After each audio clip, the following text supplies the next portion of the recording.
എന്തുണ്ട് വിശേഷം? പുതിയൊരു വീഡിയോയിലേക്ക് എല്ലാവർക്കും ഹാർദമായ സ്വാഗതം. ഞാൻ ഇന്ന് ചെയ്യുന്ന ആദ്യത്തെ വീഡിയോ ആണ്. വേറെ രാവിലെ ഒന്നും വീഡിയോ ചെയ്തില്ല, അല്പം തിരക്കായി പോയി. ക്ഷമിക്കുമെന്ന് വിശ്വസിച്ചുകൊണ്ട് നമുക്ക് വീഡിയോയിലേക്ക് കിടക്കാം. 14 മാസം 1000 കോടിക്ക് മുകളിൽ കളക്ഷൻ നേടുക, ഇതൊന്നും നമുക്ക് ചിന്തിക്കാൻ പോലും പറ്റത്തില്ല അല്ലേ? പ്രത്യേകിച്ച് മലയാള സിനിമയിൽ അങ്ങനെ ആർക്കെങ്കിലും പറ്റുമോ? സംശയമാണ് അല്ലേ? പക്ഷേ ഒരാളുണ്ട്. നമ്മളെപ്പോഴും പറയുന്ന പോലെ മോഹൻലാലാണ് ആ മനുഷ്യൻ.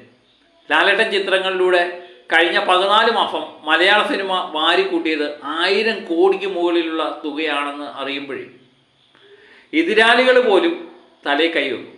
അതാണ് അവസ്ഥ. ചിലരൊക്കെ സംശയം കൊണ്ട് നമ്മളോട് ചോദിക്കും, ഇതൊക്കെ സത്യമാണോ എന്ന്. മോഹൻലാലിൻ്റെ ആരാധകർക്ക് സംശയമൊന്നുമില്ല. അതല്ല, അതിനപ്പുറവും അങ്ങേര് നമുക്ക് നേടിത്തരും എന്ന് അവർക്ക് ഉറപ്പുണ്ട്. പക്ഷെ വിമർശകരുടെ കാര്യം എല്ലാ സംശയത്തോടെ വീക്ഷിക്കുന്ന വിമർശകരുടെ മുമ്പിൽ ചെറിയ കണക്കുകൾ ഞാൻ അവതരിപ്പിക്കാം. കഴിഞ്ഞ 14 മാസത്തിന് മുമ്പാണ് എമ്പുരാൻ എന്ന് പറയുന്ന ചിത്രം ഉണ്ടാകുന്നത്. അതിനു മുമ്പ് വേറൊരു കാര്യമുണ്ട്. 2024 ലാലേട്ടനെ സംബന്ധിച്ച് വളരെ മോശപ്പെട്ട വട്ടമായിരുന്നു. 24 നല്ലടേ, 24 മുമ്പുള്ള കുറച്ച് നാൾ. ലൂസിഫർ എന്ന ചിത്രം മാത്രമേ ഉള്ളായിരുന്നു ലാലേട്ടൻ്റെതായി എടുത്തു പറയുന്ന പ്രകടനം കാഴ്ചവെച്ചത്. വീണ്ടും ഒരു വമ്പൻ ഹിറ്റ് നേടിയ ചിത്രം ദൃശ്യം 2 അത് OTT ആയിപ്പോയി. ലാലേട്ടൻ്റെ മുഖത്ത് ഭാവം വരില്ല, രൂപം വരില്ല, മോഹൻലാലേ തകർന്നുപോയി, മോഹൻലാൽ ഇനി പൊങ്ങില്ല എന്നൊക്കെ പറഞ്ഞുകൊണ്ടിരുന്നവരുടെ മുമ്പിലേക്കാണ് എമ്പുരാനിലൂടെ പൃഥ്വിരാജ് സുകുമാരൻ ഒരു ചരിത്രം സൃഷ്ടിക്കുന്നത്. അന്നേ വരെയുള്ള കളക്ഷൻ റെക്കോർഡുകളെല്ലാം അടിച്ചുപോയി.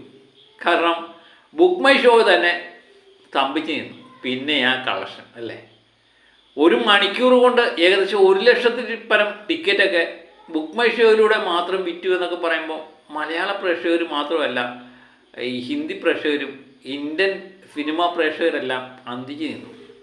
കാരണം ഒരു മലയാള സിനിമ ഇങ്ങനെയൊക്കെ നേടണമെങ്കിൽ അതിലെ നായകനാരായിരിക്കാം? ഒറ്റ ചോദ്യമേ ഉള്ളായിരുന്നു അവരുടെ മുന്നിൽ. അതിനുത്തരവും അവർ തന്നെ കണ്ടെത്തി, മോഹൻലാൽ. മോഹൻലാലിലൂടെ എമ്പുരാൻ ചരിത്ര മുഹൂർത്തങ്ങൾ സാക്ഷിയായപ്പോൾ അടുത്ത ചിത്രം തുടരും എന്ന ചിത്രമാണ്. വിമർശകർ പറഞ്ഞു, എമ്പുരാൻ എന്ന് പറയുന്നത് ഭയങ്കര ഹൈപ്പ് വന്ന ചിത്രം ആയതുകൊണ്ടാണ് ഇങ്ങനെയൊക്കെ സംഭവിക്കുന്നത്. തുടരും ഒരു ചെറിയ ചിത്രമാണ്, ഒന്നും സംഭവിക്കത്തില്ല. ഒരു പ്രാവശ്യം ചക്ക വീണാൽ മുയലിയാവും. എപ്പോഴും ചക്ക വീഴുമ്പോൾ മുയലിയാവില്ല എന്ന് വിമർശകർ പറഞ്ഞുകൊണ്ടിരുന്നു. പക്ഷേ അവരുടെ പ്രതീക്ഷകളെ കവച്ചു വയ്ക്കുന്ന പ്രകടനമായിരുന്നു തുടരും എന്ന ചിത്രം കാഴ്ചവെച്ചത്.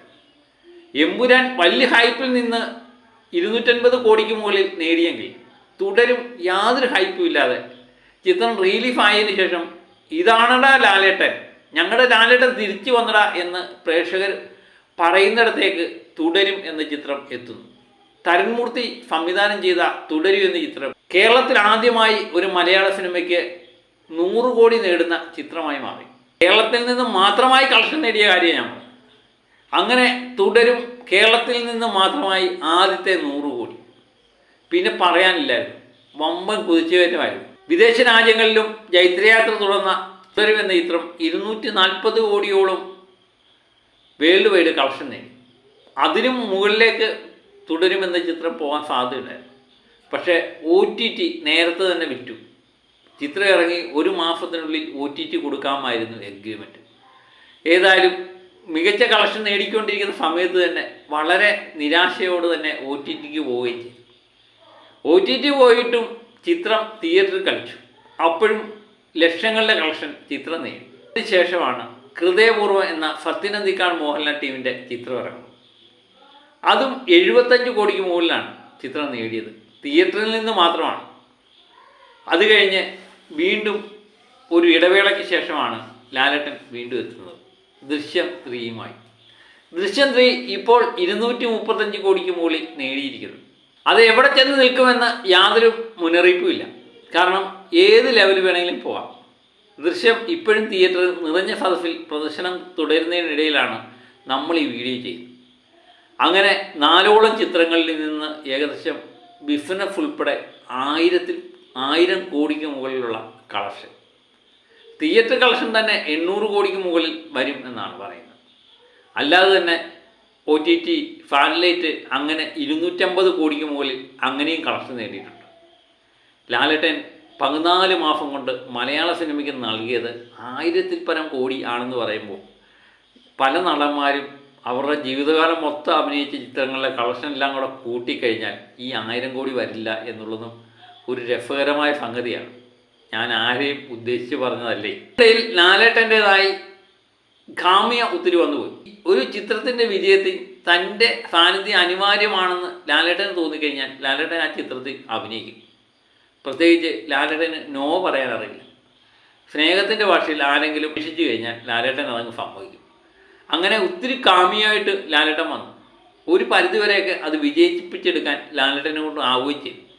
ഇതുകൂടാതാണ് ലാലേട്ടൻ്റെ പഴയകാല ചിത്രങ്ങളൊക്കെ റിലീഫ് ചെയ്ത് തിയേറ്ററിൽ വമ്പൻ കളക്ഷൻ നേടുന്നതാണ്.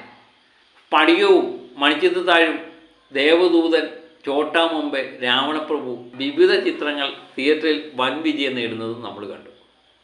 അങ്ങനെ ലാലേട്ടൻ്റെതായി 14 മാസങ്ങളാണ് കഴിഞ്ഞു പോയത്.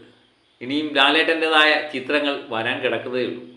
അണിയറയിൽ തരംമൂർത്ത് തന്നെ വീണ്ടും അതിമനോഹരം എന്ന ചിത്രവുമായിട്ട് എത്തുന്നു. ദിലീഷ് പോത്തൻ, പ്രിയദർശൻ എന്നുവേണ്ട പ്രമുഖ സംവിധായകരെല്ലാം ലാലേട്ടനെ നായകനാക്കിക്കൊണ്ട് ചിത്രം എടുക്കുന്നു എന്ന് പിന്നാമ്പുറ കഥകൾ കേൾക്കുന്നുണ്ട്.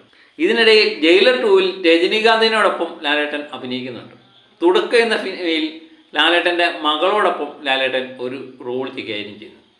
ഖലീഫ എന്ന ചിത്രത്തിൽ പൃഥ്വിരാജിനോടൊപ്പം ഒരു കാമിയോ കൈകാര്യം ചെയ്യുന്നു. ഇങ്ങനെ ലാലേട്ടൻ്റെതായ വിവിധ ചിത്രങ്ങളുണ്ട്. എനിക്ക് തോന്നുന്നു അതിമനോഹരം എന്ന ചിത്രം ഒരുപക്ഷെ ക്രിസ്മസ് റിലീഫാണ്. ഓണത്തിന് തുടക്കവും അതുപോലെ ഖലീഫയൊക്കെ വന്നു പോകാനാണ് സാധ്യത. ലാലേട്ടൻ അങ്ങനെ മലയാള സിനിമയിൽ നിറഞ്ഞു നിൽക്കുകയാണ്. ലാലേട്ടൻ ഇല്ലാതെ നമുക്കെന്ത് ഓണം, വിഷു, ക്രിസ്മസ് അല്ലേ. ഇതിനിടയിൽ മോഹൻലാൽ ചിത്രങ്ങളുടെ മിനിമം ഗ്യാരണ്ടി എന്ന് പറയുന്നത് 100 കോടിയായിട്ട് മാറിയിട്ടുണ്ട്. കാരണം ലാലേട്ടൻ ചിത്രങ്ങൾ ആവറേജ് ആണെങ്കിൽ പോലും അത് 100 കോടി ചെന്ന് നിൽക്കും എന്ന് തന്നെയാണ് വിമർശകർ തന്നെ പറയുന്നത്. പോസിറ്റീവ് ആണെങ്കിൽ പിന്നെ പറയാനില്ല. തിയേറ്റർ പൂരപ്പറമ്പാകും, ഇളങ്ങി മറിക്കും. തിയേറ്റർ ഉടമകൾക്ക് സന്തോഷം, ആരാധകർക്ക് സന്തോഷം. സന്തോഷമില്ലാത്തത് വിമർശകർക്ക് മാത്രം. സിനിമയുടെ ചരിത്രം എടുത്തു നോക്കി കഴിഞ്ഞാൽ മോഹൻലാൽ തീർത്ത റെക്കോർഡുകളുണ്ടല്ലോ, അതിപ്പോഴും നിലനിൽക്കുന്നു എന്നുള്ളതാണ് അതിശയകരമായ കാര്യം. ആദ്യത്തെ 50 കോടിയും ആദ്യത്തെ 100 കോടിയും 150ഉം എല്ലാം ലാലേട്ടൻ്റെ കൈകളിലൂടെയാണ് മലയാള സിനിമയ്ക്ക് പ്രാപ്തമായത്. 165 ദിവസം ഓടി ചരിത്രം സൃഷ്ടിച്ച ചിത്രം വരെ അതിനകത്തുണ്ട് എന്നുള്ളതാണ്. അങ്ങനെ ലാലേട്ടൻ ചിത്രങ്ങളുടെ മഹത്വം എത്ര പറഞ്ഞാലും തീരില്ല. ഇതൊക്കെ കേട്ട് വിമർശകർക്ക് ഒരുപക്ഷെ കരച്ചിലുണ്ടാകാം, രോഷമുണ്ടാകാം. അതൊക്കെ അവർ എൻ്റെ വീഡിയോയുടെ താഴെയുള്ള കമൻറ്റുകളിൽ പറഞ്ഞു തീർക്കുകയും ചെയ്യും. അതൊന്നും നമ്മൾ കാര്യമാക്കി എടുക്കുന്നില്ല. ഇപ്പോഴും മലയാള പ്രേക്ഷകർ പറയുന്നത് വിഷു ആയിക്കോട്ടെ, ഓണം ആയിക്കോട്ടെ, ക്രിസ്മസ് ആയിക്കോട്ടെ, ബക്രീദ് ആയിക്കോട്ടെ, ലാലേട്ടൻ്റെ ഒരു സിനിമ തിയേറ്ററുണ്ടെങ്കിലുണ്ട്, അതൊരു ഓണം തന്നെയാണ്.